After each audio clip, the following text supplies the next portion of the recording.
'Tis aplenty. Well, Looks like we're going. Hang in there. It's It says it's going on my end. okay. It's redirecting to YouTube. Let me start this recording. yay. Okay. Take it away, Ammon. Okay, welcome to this week's Bogus Hangout. We are testing, it's not exactly a new formula because it's Zoom. If anyone hasn't used Zoom by now, I'd be amazed.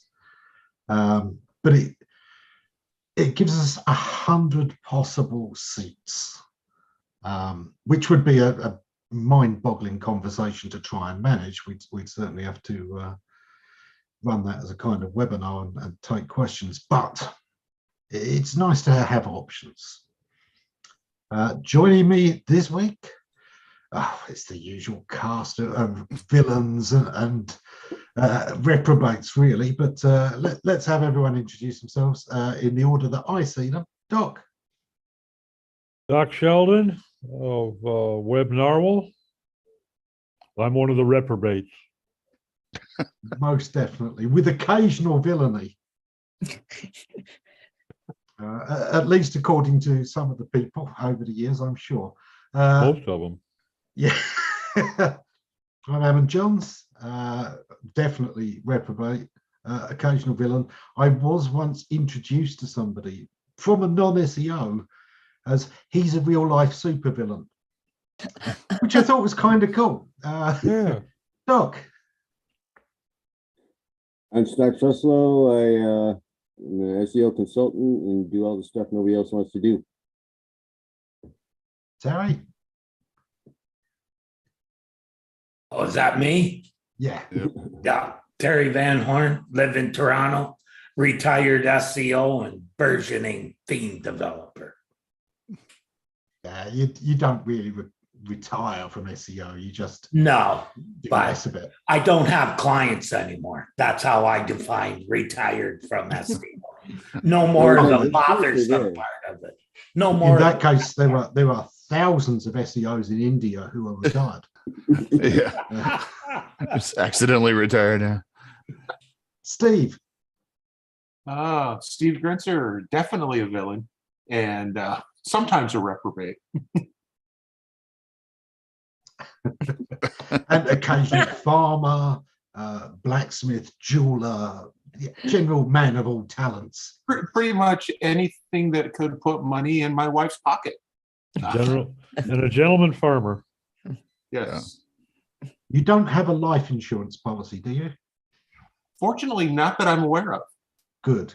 Just in case, because you know anything that could put money in your wife's pocket. Exactly. Zara.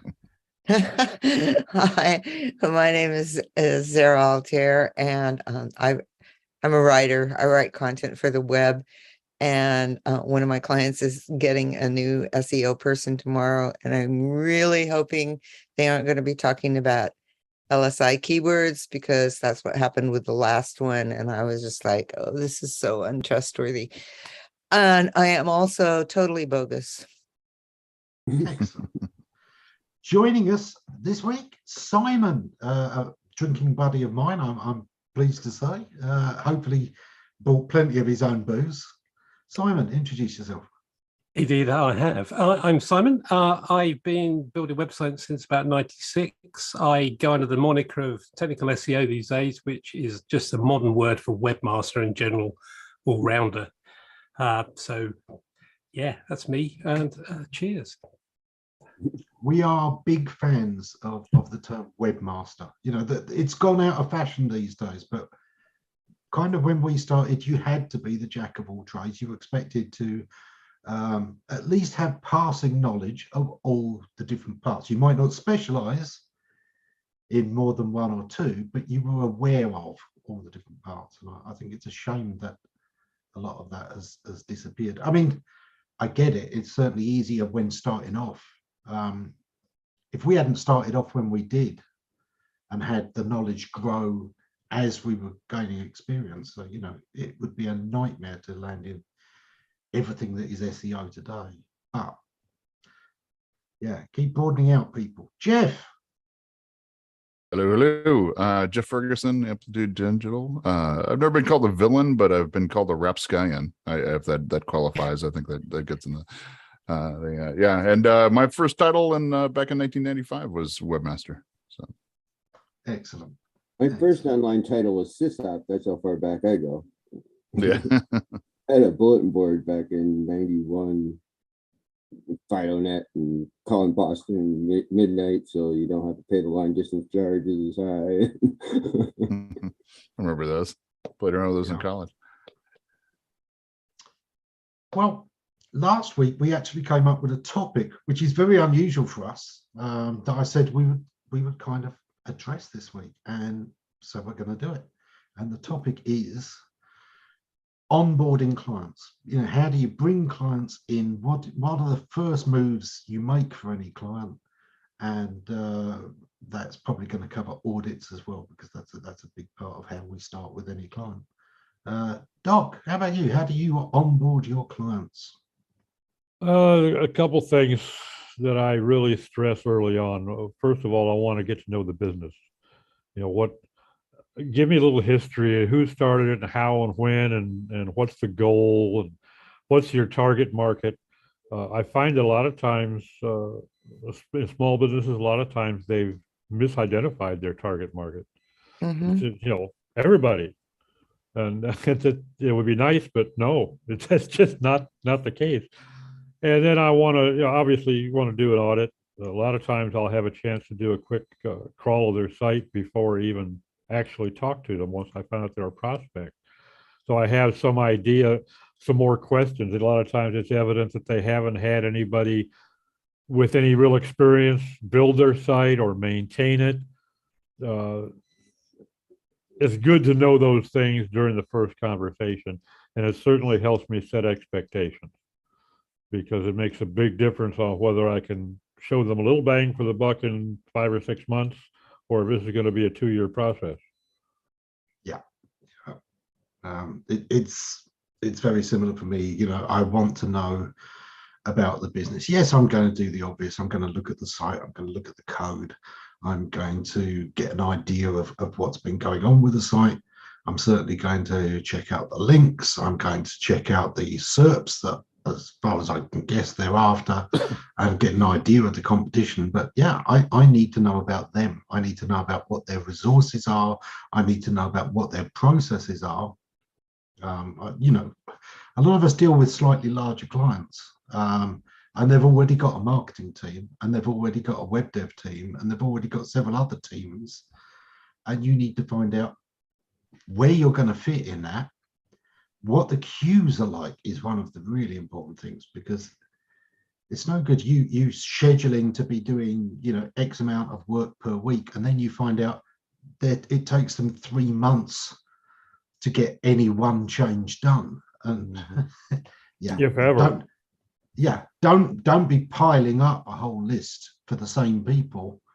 You know, if it takes a while for something to be done by the web dev team, then make sure you're giving the most important job to the web dev team with a couple of things that can be done at the same time, and then working with the marketing team on strategy and the content and the stuff that doesn't so much take the web dev team, you know, the link building, that kind of thing. Well, that touches on something I failed to mention that I always stress early on, getting the dev involved. Hopefully he's in-house, but if not, even if it's a contractor, because establishing a good working relationship with them is critical. And I found that the best way to at least open the door to that is making them an important part of the team, recognizing they're important, because basically with most clients, I'm gonna end up making their life hell, because they're going to be doing the implementation. And I want to buy as much goodwill early on as possible, because they're going to be cussing me at some point. Yeah, you got to get all those connecting people in there at some point. Like we tend to do either weekly or bi-weekly, depending upon how much is going on, meetings. And yeah, if they've got their web dev, they have to be in there. If there's I'll even get someone from shipping department if we're working on logistics sometimes, and you got to sit in for a month because we're working out how we're gonna, handle building the e-commerce system, and I need stuff to come to you in a way that you can pick it. So, so you always want that one person from each of the different cogs to kind of be in at the right time. Yeah, definitely. Steve, I'd really like your input on this because I know your approach is different. You often deal with a different kind of client than the rest of us. You tend to have a lot of businesses that really need you as a complete marketing outsource, don't you? Right. Yeah. And it can be a challenge because so many of the businesses that I do work with, I end up being more of a full business consultant because they're so in the weeds with doing what it is they do. It's amazing how many of them don't really understand their business from a numbers perspective, where, they know they've got more money at the end of the month than they had at the beginning of the month, but they don't know why or where it came from. Or, is one product eating 50% of their profit, and they would be a whole lot more profitable if they just quit selling that one product. So my onboarding process tends to start soft. Let's get them in, let's get them started. And then I start asking them the hard questions, because if I hit them up front, a lot of them aren't ready for that. They don't want to have somebody digging that deep into their business that they don't know. And so it's kind of fun to be able to go in and, for an example, one client who literally was profiting over $100,000 a month and didn't know where any of that money was coming from. And after about 6 weeks, we were able to, triple that, because we figured out what was actually making money versus what wasn't, and really able to then use that to guide the marketing. Let's stop marketing all these other things that don't really make you money. Let's market these things. Or maybe they have a recurring revenue stream, a lifetime product that, or customer value that doesn't make sense on the front end, but over the next 3 years, that's really what they should be focusing on as well. So you wind up really getting embedded in their businesses, which is something you can't do when they're a big corporation. They've already got that source sussed out, or they don't want to hear it. They want a monkey to push a button, and we can do that, but that doesn't bring me any joy. So I tend to pass on those jobs. Yeah. Zara, your model again is different to a lot of us because you mostly do copywriting. Definitely want from a writing perspective.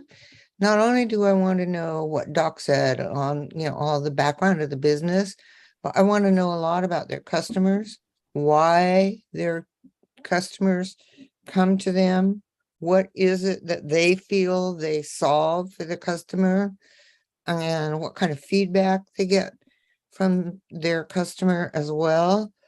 And it is weird when that, even from my perspective, it's like business suggestions. And the other thing is, like, with this new client, I've been with them, I'm just about to start the 3rd month with them. And yeah, the first month is like, you can't come in with these new ideas because you're really an unknown, and it's hard. I mean, that's when I first discovered this whole thing about LSI keywords, and I was like, because when somebody proposes something like that as what they want to do next, that to me makes that relationship untrustworthy for me as a writer, because I don't know what the interconnection is going to be, because it doesn't sound very solid to me. And I think that's one of the things that's really hard from a writing perspective when you're focused on writing. I know a couple of years ago, I was working with a remodeling company, and they had their SEO person, and I was writing stuff about remodeling in the kitchen and the before and the after, and we did this and blah, blah, blah, took this outside and built a patio and et cetera, et cetera. And their SEO guy just nixed everything because it was all keyword stuff that he wanted. And so from a writing perspective, especially if I'm hanging out with you guys for years and years, it can sometimes be very challenging when you meet up with the SEO person who's not up to date.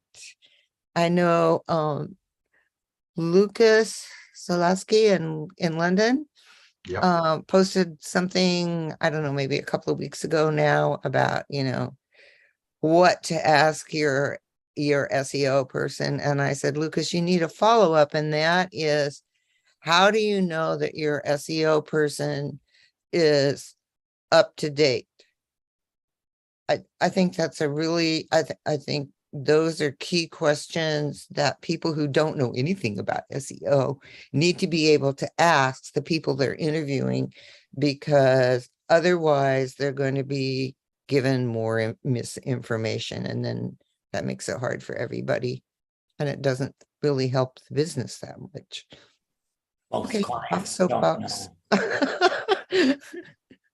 Most clients don't know what to ask an SEO when they're hiring. Yes, they don't know what to ask, Terry, and then they get themselves in these situations, especially with the smooth talkers, and it's not beneficial. That's how we land half of Right. our clients, is we just ask them a question that no other SEOs ever asked them before. Like, it's just something about their business, and they're not saying, what are your keywords? The problem is that any SEO, even a bad SEO, tends to explain to the client what SEO is, and they give their definition of it. It's one of the very interesting things is that I've always asked people, what's your definition of SEO? And they're all very passionate about it, and they all believe absolutely in their version of it. But you'll get, if you ask 20 different SEOs, you'll get 25 different answers. Yeah. Because at least 5 of the answers will change according to, somebody else's sounded a bit better, so they wanted to update and upgrade theirs a bit. And half of those will be a variation of "it depends." Oh, not when you ask them what SEO is. They'll always have very definite answers on that are quite often radically different from somebody else's definition. Biggest problem is they don't even know what services they need. They don't realize SEO is a multitude of services. Right. Not one, it's like 6. So they don't realize that. That's why you should hire a professional to hire a professional. The trouble is, Terry, they have hired somebody who says they're a professional. In fact, probably got SEO expert in their title. Or guru or ninja. Yeah, and that Gurus, person has told them ninjas. exactly what they need. It just happens to be exactly what they sell, however bad that is. Right. They for most people, SEO is what they're selling. Not Yep.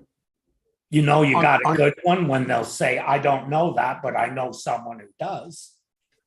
On the other side of that, when it comes to SEOs themselves, Lily Ray just made a comment at a New York conference I was reading, that one of the questions they ask when hiring somebody is to explain the difference between crawling, indexing, ranking, and rendering.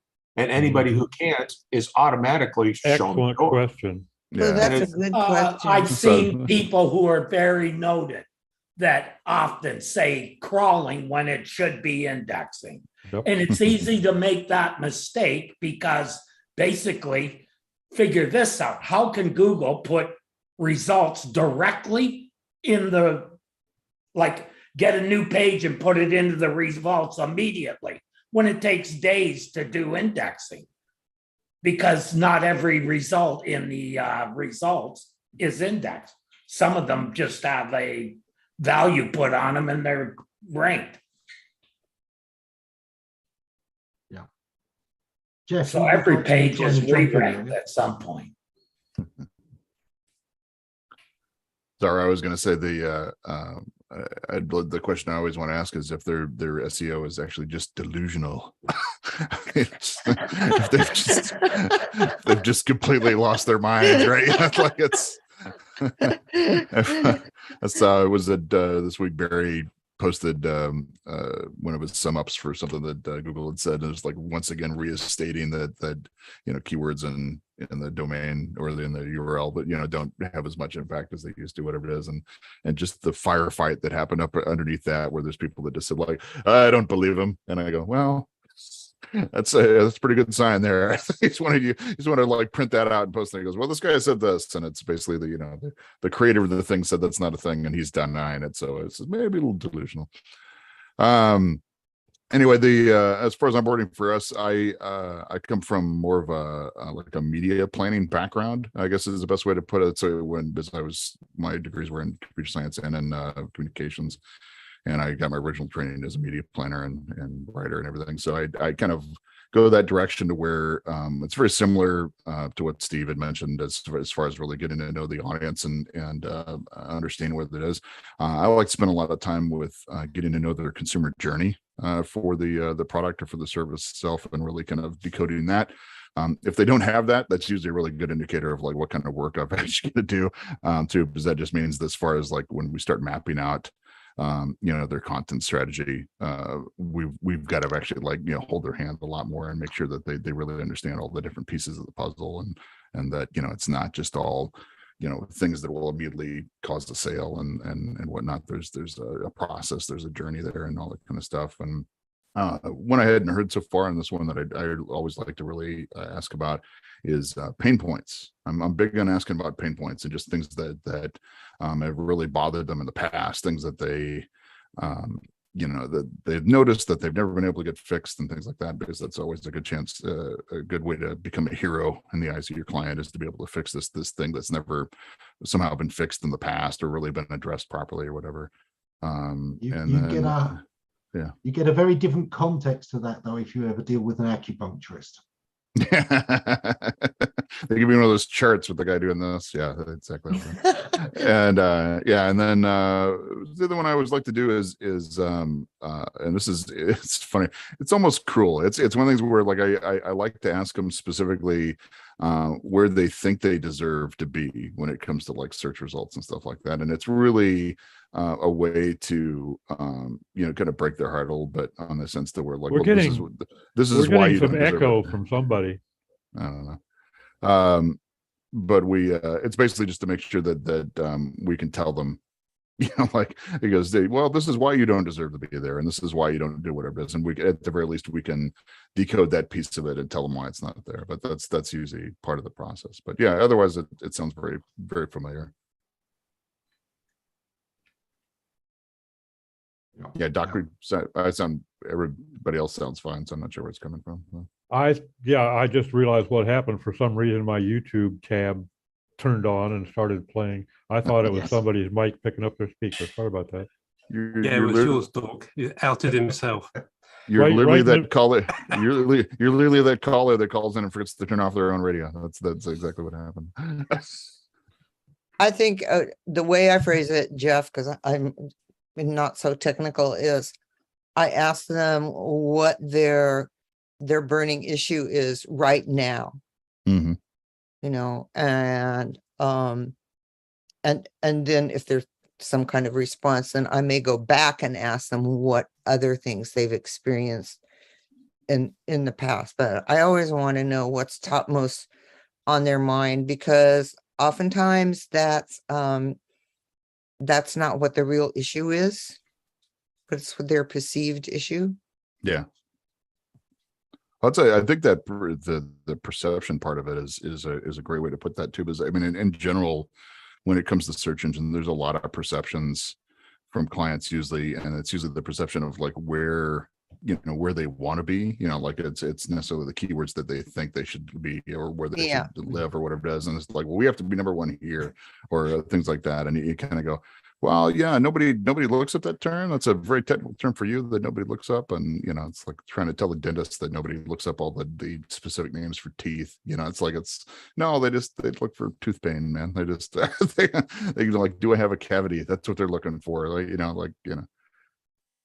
and plumbers don't, you don't want to show up for all the weird plumbing terms that come up. This thing, you want to show up for when somebody goes like, why is my water brown? You know, it's like, exactly. Yeah. It's sometimes it's really bizarre, but they have their hearts set on it. We had a technical, they sold all these cables, all these really specific HDMI cables or whatever it is, and they were both for the consumer and for the regular level. So we did have to do a little bit of like the really specific terms, but there was a lot of it where they just basically going like, I need to connect this to this, like whatever it is, and you had to learn all the like weird terms and look it up after a couple of years working at Radio Shack when I was in college. I could say people actually call it this, and in real life they don't call it that. They don't. Nobody's looking for it that way, or they just want to hook up the television. They don't care what it's called.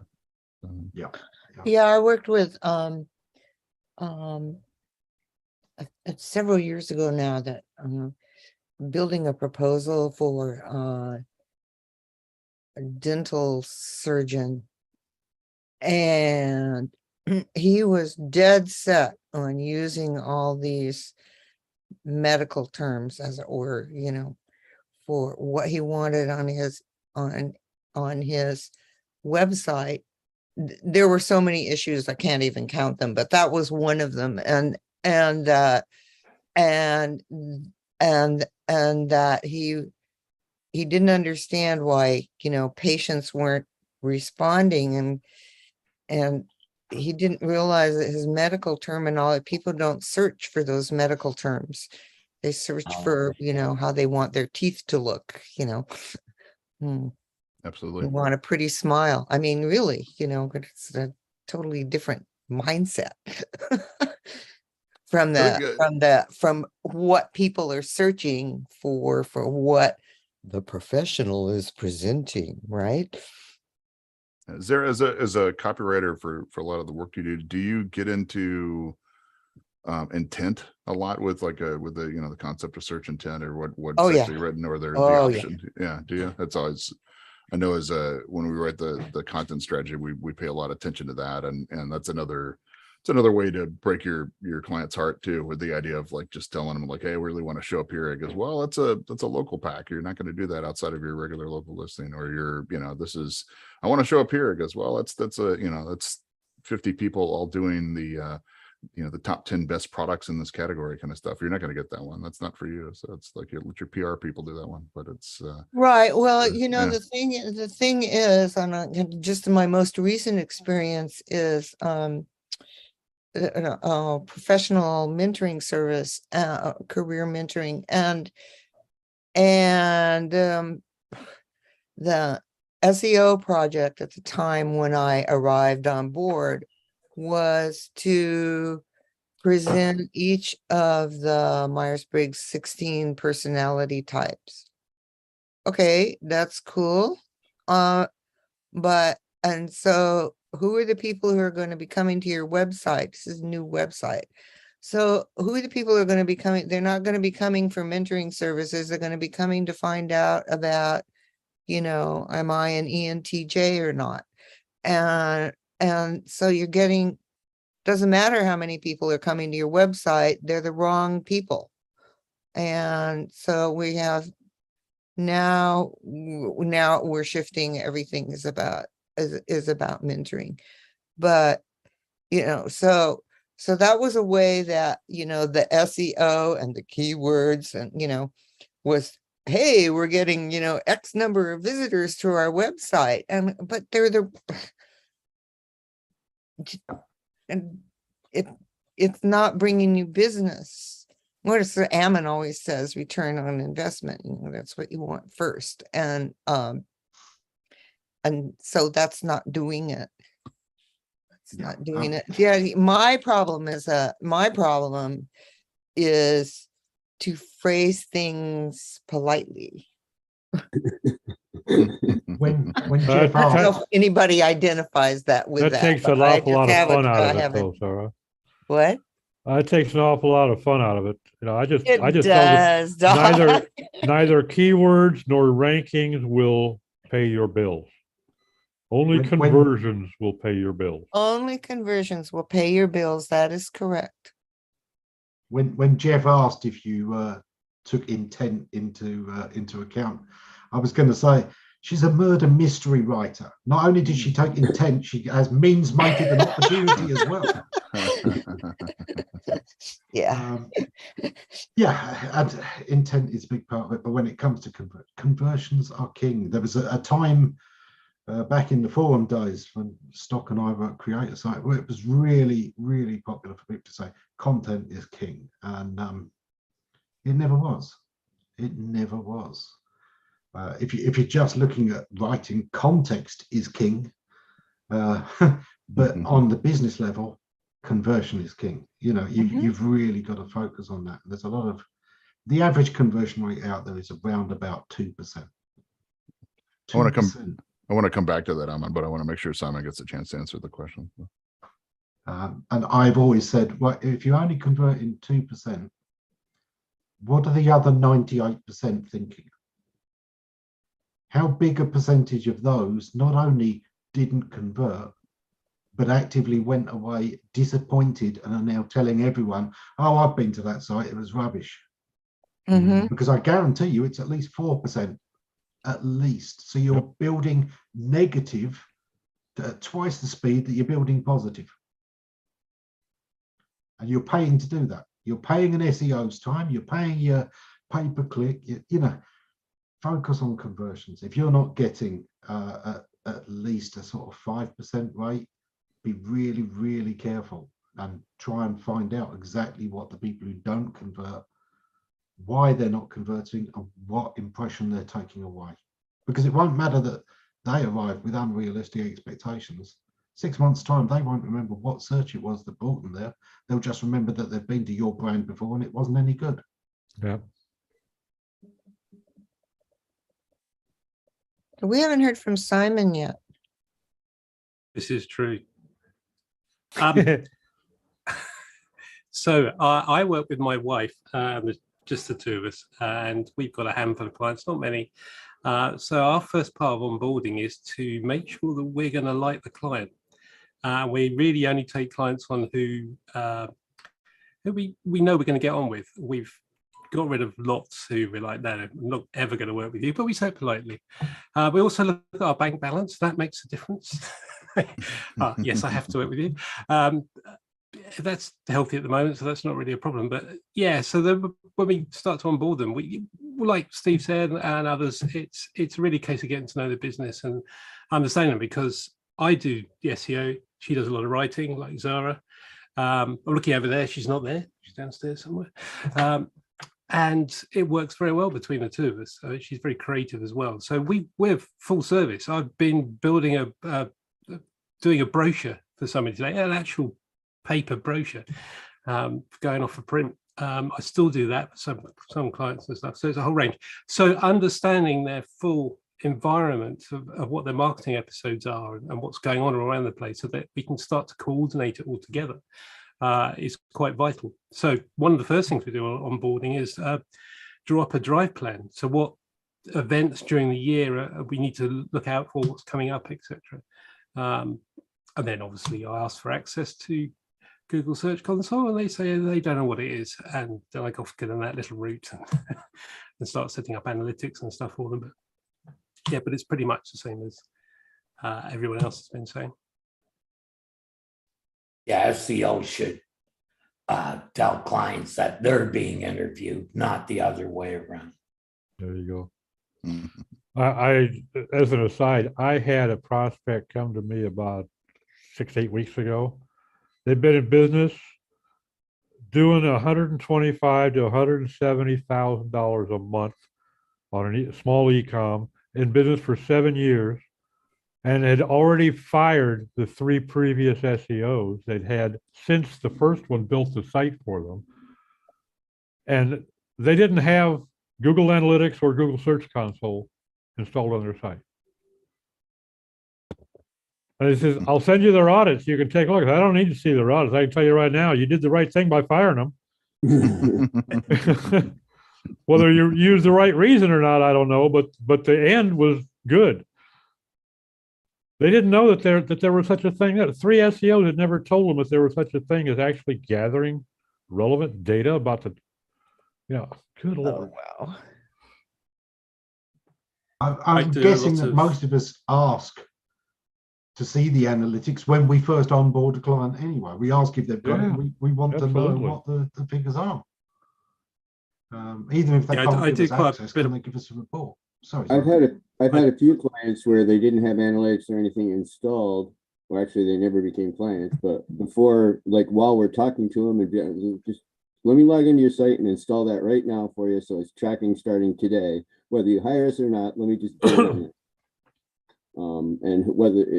And they always take that. I mean, it does tend to lead them, but some of them go with somebody else, and that's ultimately fine. But we want to get them tracking anyway, I do some work for agencies, quite often white label stuff, and one particular industry, I do some stuff, hotels and stuff, and I can never ever get access into GSC. Or analytics, no problem, but GSC never. And I don't know why. They just never want to give it to me. And I always put that up front and say, look, I'm not going to get access to this, am I? And they're like, no, probably not. And I say, well, I can't do the full job you want me to do without it. It's a guess. But there we are. That's how it is. And they seem to be okay with that. Google recommends. That guy's Search Console is more important than analytics. Yeah. It is for us. Yeah. Google recommends connecting those two, by the way. So you can always tell the client. And I believe if you have admin on the GA, you can set up the GFC as well. Yeah, I guess I've had situations where I was able to set up GSC through because I had access into GA, the right level of access, and then got back and was able to get into it, which really helps. Which is why you should give your SEO verification through the website using the file. That way you can, when you fire them, you remove that and you don't have to remove them from a bunch of other stuff as well. Yeah. That's also. Well, that's another thing I do as well. On onboarding, if I get a GSC, I do an audit who's had access to it. And it's just amazing that I've never come across a company yet that audits their own GSC to see who's got access to it. And I find all these people in there. It's like, oh, these. Oh, that was an agency from 5 years ago. Yeah, he's been gone for 7 years. Yeah. Oh, wow. He died back in 93. I see that in Google Ads account. I mean, there are people in some Google Ads that have been there for years, and it's like, no, all of these people need to be removed. Why are they still here? Oh, well, we forgot. On the other hand, I've got access to your kingdom, right? I've got access to old clients years ago, and I still got access. They haven't removed me. That could be quite handy when a cool thing goes off. I go and have a look at their stuff. Go, oh, no, that's affected them. Who's here? So that can be handy in other ways as well. So. That's really weird. I was checking Google Analytics just yesterday, and all of a sudden there I was for this roofing company that I haven't worked with in like 6 years. But I'm still there. I had a client a couple years ago that was a international real estate brokerage, and they all used the same generic website provided by the head office and all that. And I asked for analytics access so I could, at least see something. And the nice young lady at the head office gave me analytics office to every single brokerage they had access to. Wonderful. I had data on over 2,000 brokerages offices handed to me. And my finger just started going export, export, export, export until I could get as much of it as possible because I knew it wouldn't last. Somebody was going to spot it. The amount of information we were able to harvest off of that and learn from, not to use against anybody, but to help the client. It's like all of this aggregate data could have been compiled by the head office and used to help all the little offices grow substantially. And they refuse to do it because it's too much work for them. But oh my God, it was just amazing to have that level of access just flat handed to me. But for your client, you can build a dashboard with little things to show how they're doing against the others. Great for franchises. Oh yeah. And it was funny. He's like, well, how is this agency that's just down the road from us doing? He keeps talking about how great everything is. And it's like, not according to the website.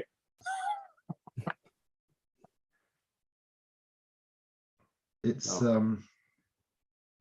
funny the things that people will leave access to. I can't tell you how many other people's YouTube channels I am still an administrator for.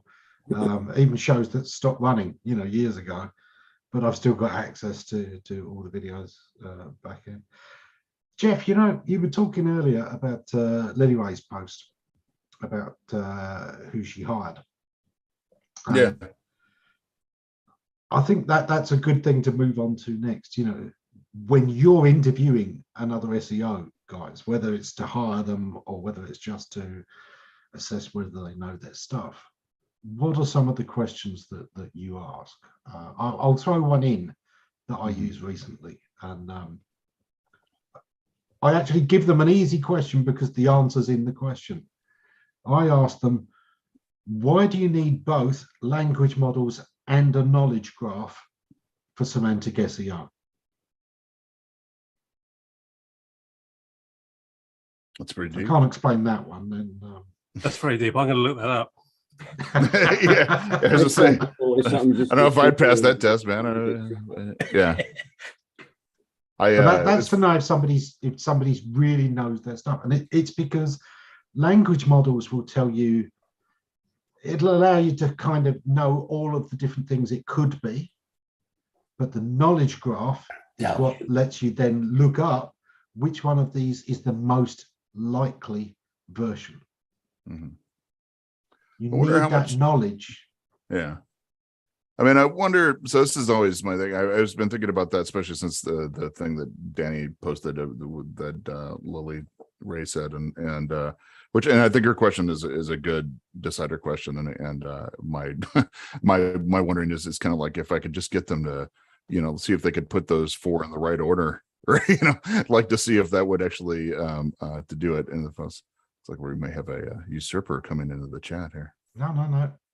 Yeah, and but the just it's but like I've always had this problem when it comes to a lot of these questions where, when people say things like, if you don't know this, then you can't call yourself an SEO, and those types of things just drive me nuts. For a while there, it was like, if you don't know Python, then you can't call yourself an SEO. If you don't do these things, if you don't whatever like that, and I was going.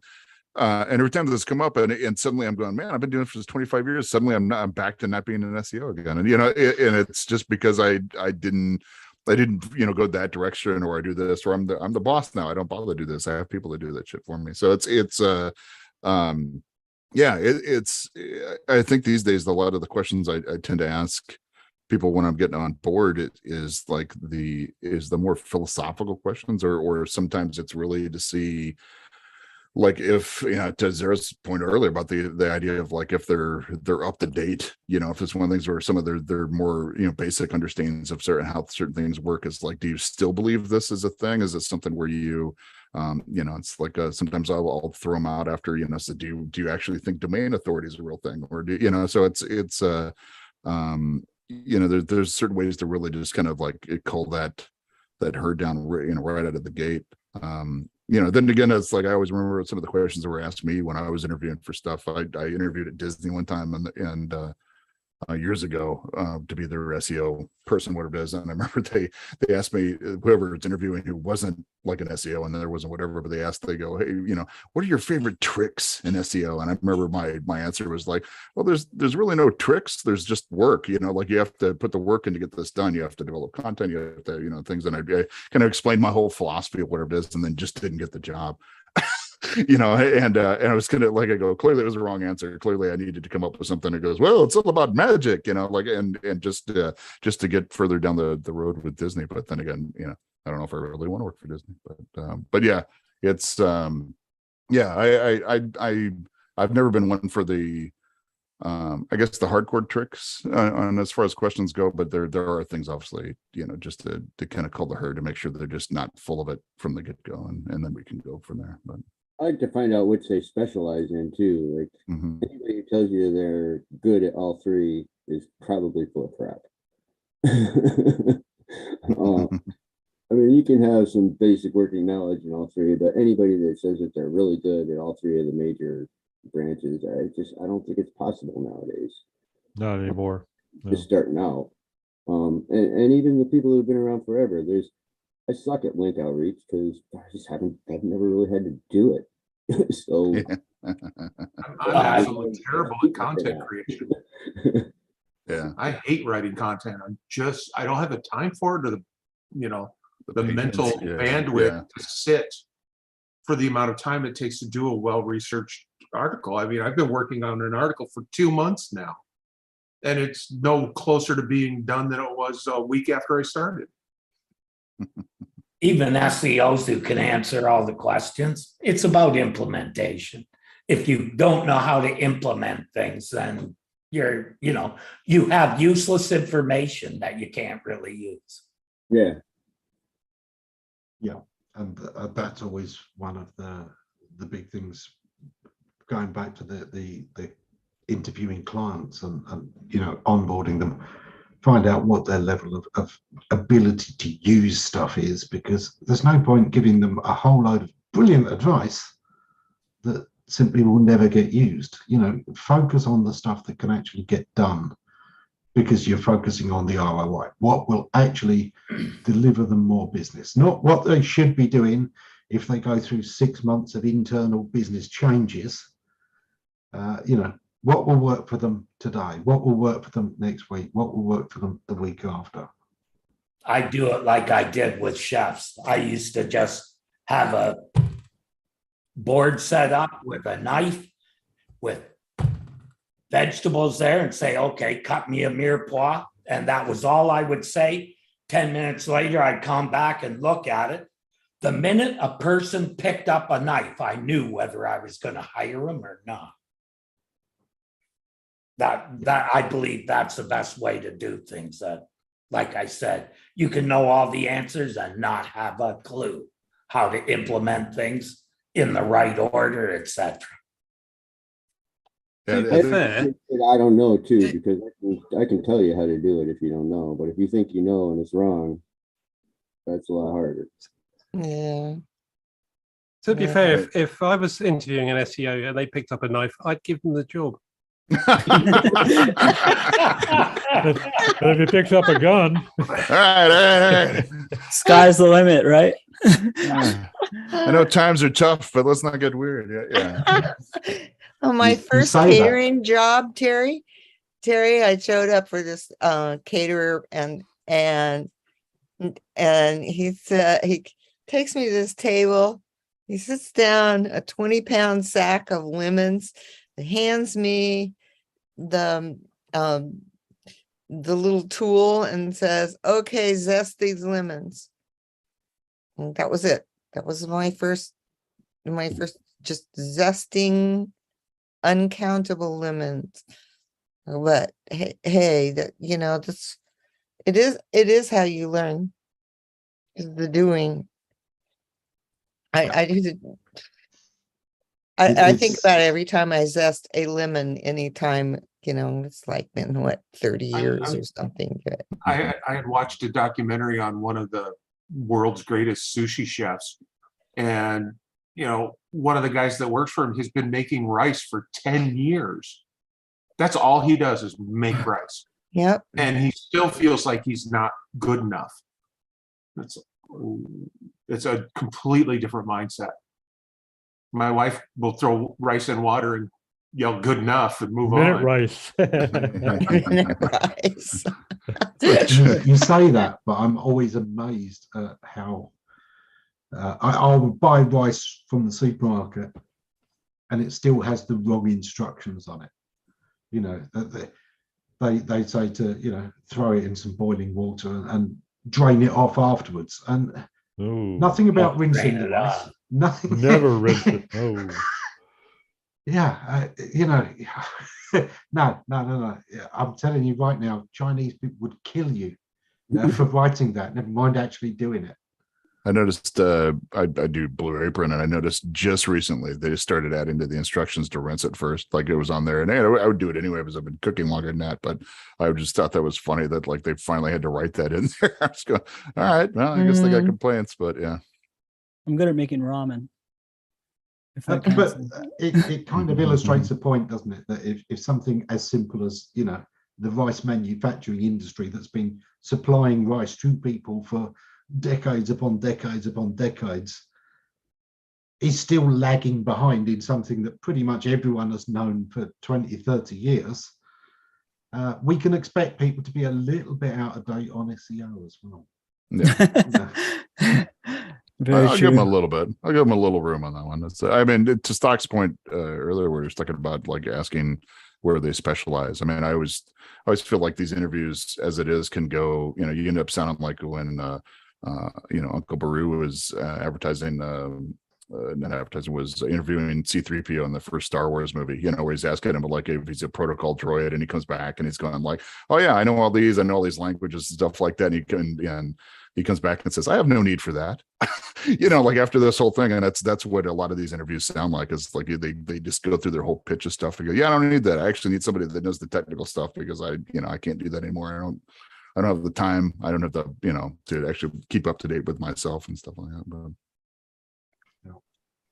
But they, coming back to what Terry said about, you know, knowing how somebody picks up that knife and gets started is how, you know, what Zara said, you know, it's the same thing that I always say in the SEO forums and groups when people say, how do I learn SEO? Build a site, get your hands dirty, work on the code, because if you don't have a project of your own, you're never going to really learn very much at all. Keep trying, set your own method of how you're going to get there, and make sure it's consistent, somewhat consistent, at least if you can. Yeah. And again, you know, that's another thing when you're interviewing an SEO, to know what they do. Ask to see their private site, ask to see their own site. There's no better mark really than watching somebody's own hobby site. Even that little amateur hobby site, you can usually spot the signs of whether they know what they're doing or not. It's not about how polished it is. Have they covered the basics? Have they covered the bases? That's always how you really know. It's true. I think it's funny. Speaking of interview stuff, I remember we were doing some outreach on LinkedIn for some new clients at one point, and going through and reaching out to different people, whatever. And we were getting great response. A lot of people having these conversations. Oh, we should talk. We should do this kind of stuff.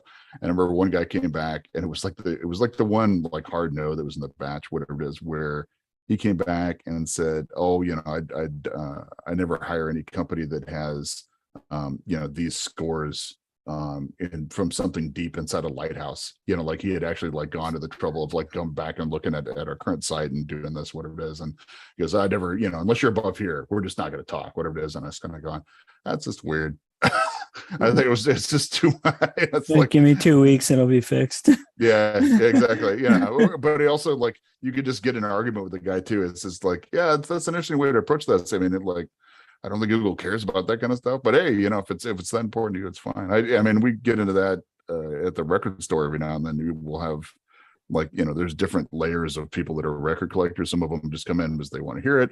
Other people love all the details and stuff like that. And sometimes they'll, you know, if somebody comes in and goes, oh, you don't need the difference between these two people that do the mastering for this. Give me a break, man. And they get in the engineers or whatever it is. And it's like, you know, my girlfriend has the same thing with people that come in.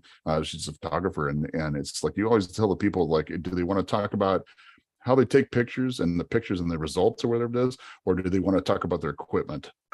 You know, it's like, and it's the, you know, it's these drastic differences in like approach to it, but neither one of them is really wrong. They just got different ways to do it. But usually, I mean, the people that are like equipment heavy about that stuff, they're so defined by it. You know, they're the idea is like, if, oh, you just don't know this, you don't know these levels to it. I go, no, I just take pretty pictures, man.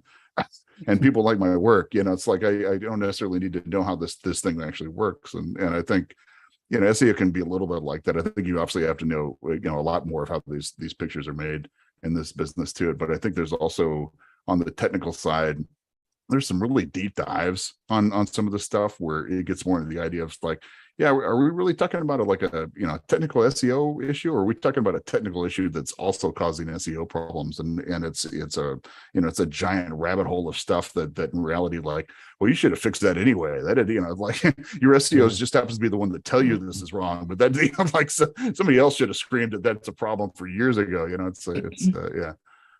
That's a great Something- analogy. I like that about Yeah. the photography. Yeah. Something I get asked in interviews quite a lot is, is it art or science? What's the difference in SEO? How much is art? How much is science? And I always say, well, they're really both the same thing looked at through different lenses. They're both about getting to the truth, the heart of something. Science does it with measurements and with labels, and when you don't have the right labels or the right way to measure it, you talk about art, which is all about the feeling and the impression.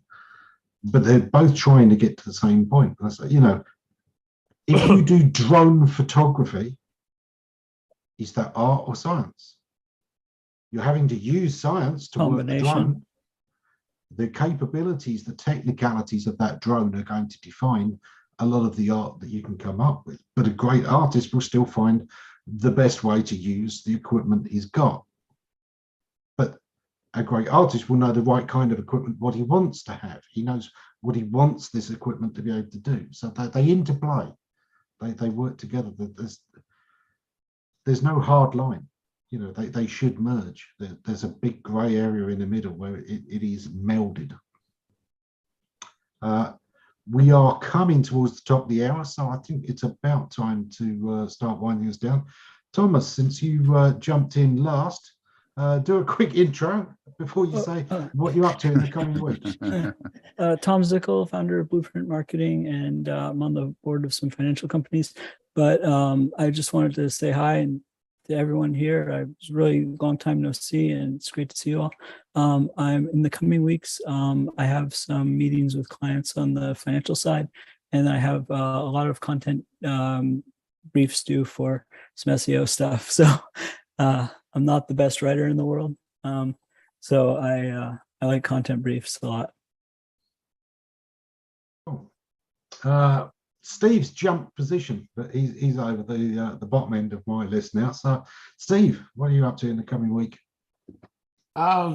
This week is like my first real week back medically, so we're starting to hit the gym, starting to get some stuff done around the farm. Been out cleaning the workshop, getting back to the woodworking this week. A lot of non-work stuff, because work I can sit here in a chair. The fun stuff requires me to actually be, mobile. So yeah. Hopefully in the next week or two, we'll start rolling out some new wood projects, and that side of life will get to have a little more fun. I noticed you didn't even mention your new boat, man. No, I didn't mention the new boat or the sudden increase in actual real clients. We've been, Doc and I have been working together. We're Web Narwhal for a while, and both of us kind of finally put our heads down, and we're starting to onboard, 1 or 2 a week now, which is really nice. Yep. Excellent. Jeff. Yeah, it should be kind of interesting week wise. I've got family coming into town, so it's gonna be weird because I'm you have to do that balance of trying to entertain them and everything. And I know it's when on the July 5th we're going to Disneyland and all that kind of crazy stuff to it. But we've also within that it's just some major changes at the business. We officially lost 1 client yesterday, but we picked up 3 in the same thing. So it's just going to be a lot of juggling, and we've got some change of situation with who controls the business and a bunch of other things there. So it's a nonstop party over here at SOT. Meanwhile, the summer term at UCLA started too, so it's just sneak that in somehow too. Yeah. Simon. Well, I've had a very busy 6 months, culminating in the last couple of weeks doing very little proper work because we're selling our old house up in London, which we've been renting out for the last 10 years. And I've been doing things like grouting and cleaning and stuff like that, which is all horrible stuff that Paul has been whipping me and making me do stuff. So hopefully the next week I'm going to be resting. Although that means I'll be doing side projects, and I know some of you already seen one of my little side projects where I've been playing around with 11T and sticking stuff up onto through GitHub onto both Cloudflare pages and the other one that's free as well, that's on the edge. That's all good fun. You know the Fastly and universal law. Once you announce that you're going to be resting, Simon, you know that everything will suddenly come down on you. Yep. You'll be busier. I was than you think hoping for already. that. There's a few projects that have been hanging around as well that I'm waiting to come to brief. A couple of big sites, which and a migration. They're on the back burners. I hope they'll come later in the year. Probably not. Zara?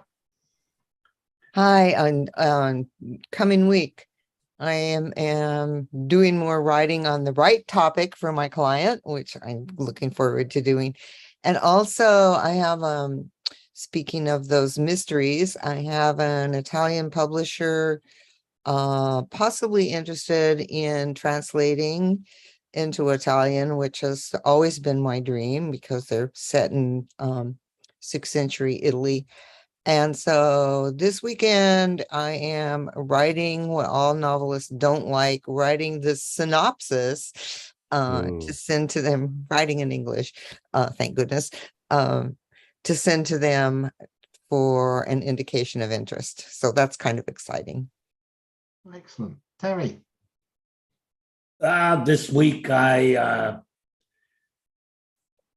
uploaded the test data from WordPress, so I'm in the last stages of getting ready to release. Found a few things I want to improve, pagination for one, but it's coming along. Probably be a week or two and she'll be done. Excellent. Stock? Well, Days and then we're all taking a week off, and I figure I'll be hanging out at the river drinking beer, and I'm gonna try and figure out how to find patents because I suck at that, and I need to figure out. I got nobody looking up my patents for me anymore. So Speak to Corey. I've been talking to him a lot. He's been trying to pick up the torch. Might be helpful. Yeah, trying. Yeah. Doc?